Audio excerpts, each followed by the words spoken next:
Hey folks, Alan here, and this is the last section for now of the ambassador or the CrewFire brand ambassador platform onboarding training video series.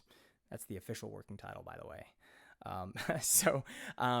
In this last section, I'm going to cover and go over just some frequently asked questions that come up for new brands all the time. So if you have any questions, you're not alone, and I'm here to help.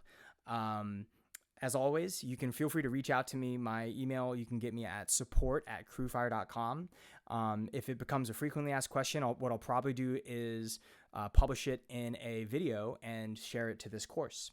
And so it'll help everybody in the community, and that'll be great. So in this series, we're just going to go over some frequently asked questions. And so the first question is going to be what your ambassadors can see, and I'll cover that in the next video. So I'll see you there.